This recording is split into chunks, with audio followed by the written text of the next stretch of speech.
What's up, nerds and nerdettes and wee little nerdlings all? Your buddy Big Johnny G from Two Gun Pixie Presents Legendary Gaming is back again with you. Thank you so much for subscribing. Thank you for checking out our videos. And in case you didn't know, we're also on Facebook, we're on Twitter, we're on Instagram, and we do a lot more than just board gaming on those pages. So feel free to check us out for some nerdy fun in those. Now, what am I doing here? Well, you already saw the thumbnail.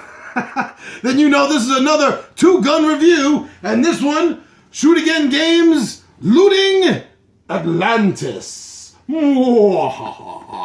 So Atlantis is sinking, it's burning, it is at its end, and you as an Atlantean are going to try to go off and survive elsewhere in the world in some of the primitive kingdoms somewhere, but before you do that, you have to take some technology with you, because there's no way you're living in the backwaters after you've been living in the lap of luxury. So, as the island is sinking, you jump in your crystal-powered air car, zoom off, and you're going to steal as much stuff as you can. But watch out, the lava flow is getting very dangerous. Now, I'm going to give you a real quick overview. We've already done a how-to play, but I'm just going to give over a little bit of how to play now so you maybe understand what I'm talking about. So why don't we take a quick look at the board? Okay, so here's the board. The board is a square board, but it's set up circular, as you can see. Now, I only put out a few of the cards. There's 80 cards that come with it, and you're supposed to put 4 on each of these areas right here, these city spaces, and that's going to be the stuff that you're essentially looting.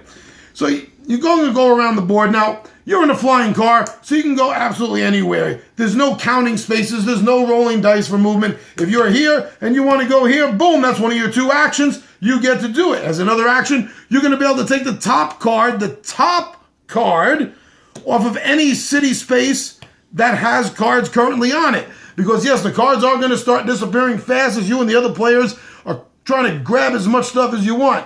Now, essentially, to win this game, you're going to need points. It's a point-based victory system game. Each of the cards gives you a base point by itself, or they sort of add on to each other, and the system builds up to the points as you're collecting more cards in sets. So it has an individual feel to it as well as a set collection, and you can play either way. You can mix up the strategies, and that's fine. Also, during the course of the game, you're going to be laying out these lavas, and the first thing that any player does will be laying out lava tokens, and when a lava token gets to a city, all those cards are discarded. Now, that's actually about the only way that cards do get discarded from this game, because if you take a card, that's going to be set up in front of you, and that's going to be your card, and you're going to be able to use the card. Now, some of the cards have special abilities besides just giving you points.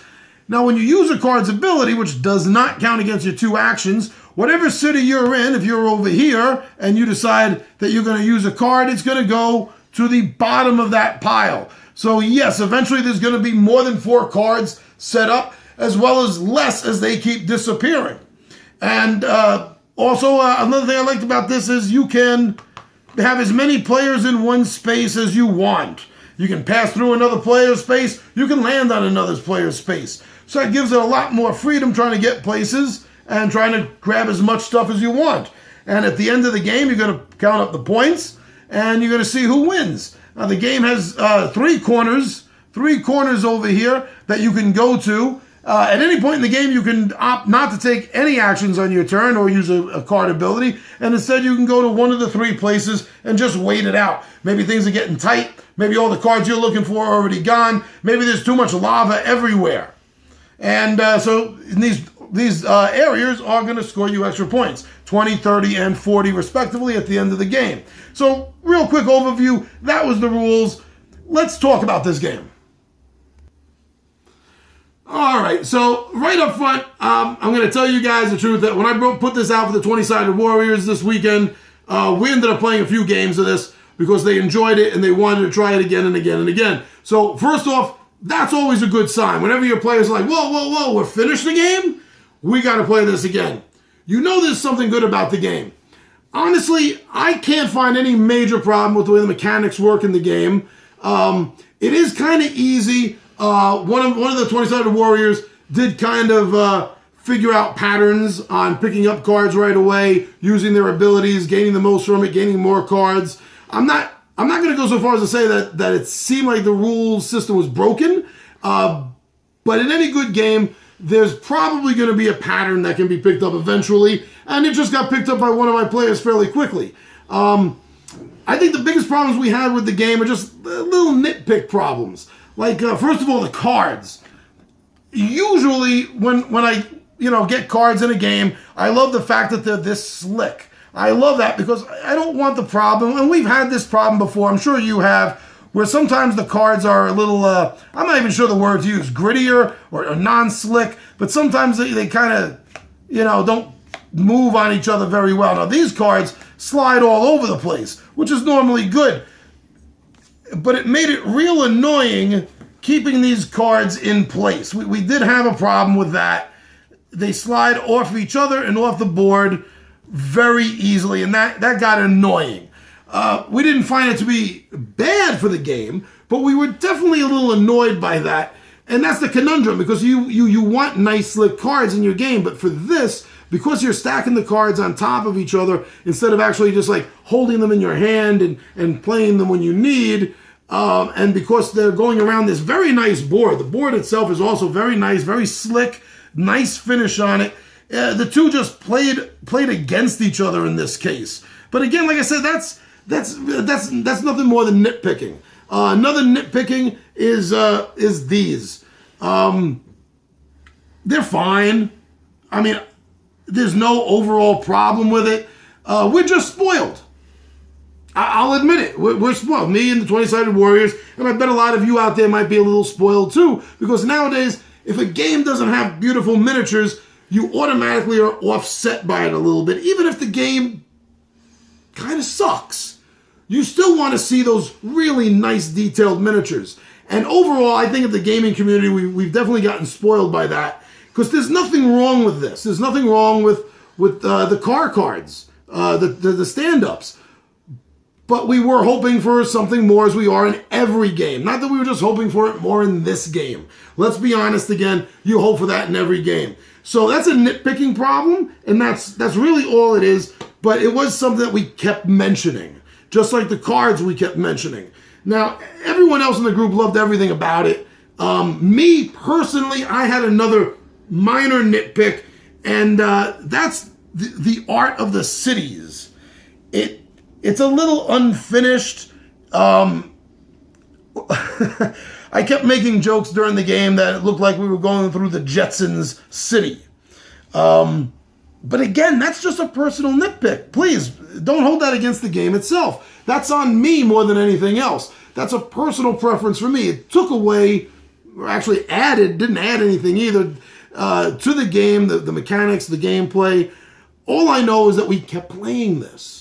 So whatever little nitpicks I had with the game obviously don't matter that much, because when they wanted to keep playing it, I was saying yes.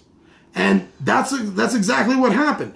I think that this definitely isn't I don't find this to be a gateway game at all. Time-wise, it's supposed to take 30, 45 minutes. We found that to be more or less true, which some people would say because of the time, you fill it in as you'd address it as a filler game, is what you would call it.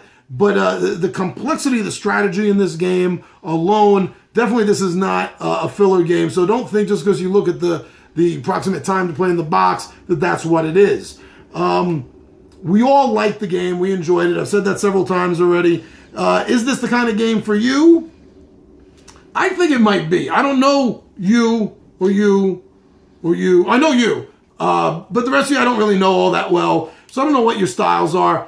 But it was fun. It was a good game to throw down on the table. How often it's going to hit the table again, I'm not sure. I mean, I got 150 games growing right now in my collection. Is this going to find time to hit the table again? I hope so. I would like it to. But so far, I'm not 100% convinced that the 20-Sided Warriors are going to, come over next weekend and the first thing out of their mouths is going to be, hey, John, let's play Looney Atlantis. But we are going to be telling people about it. We're going to be telling people that we had fun with it. I know that much. So overall, I would say this is a game to get. But it might not be your go-to game whenever things get slow around the table, or if you're just waiting for people that are, going to be, they already texted you they're going to be 20, 30 minutes late. This might be the game you grab for that, might not be, but it's a fun game and we enjoyed playing it. And I definitely think that this game is worth trying. At the very least, I think everyone out there that really loves board games, this is the kind of game you're going to want to try. If you happen to see it at a game cafe, please take this off the shelf and make your own deeper decisions than what I'm telling you right now, because we all have our own preferences. But I'm glad I own this. I definitely am, and we had fun. So I'm Big Johnny G from Two Gun Pixie Presents Legendary Gaming, and I am out of here.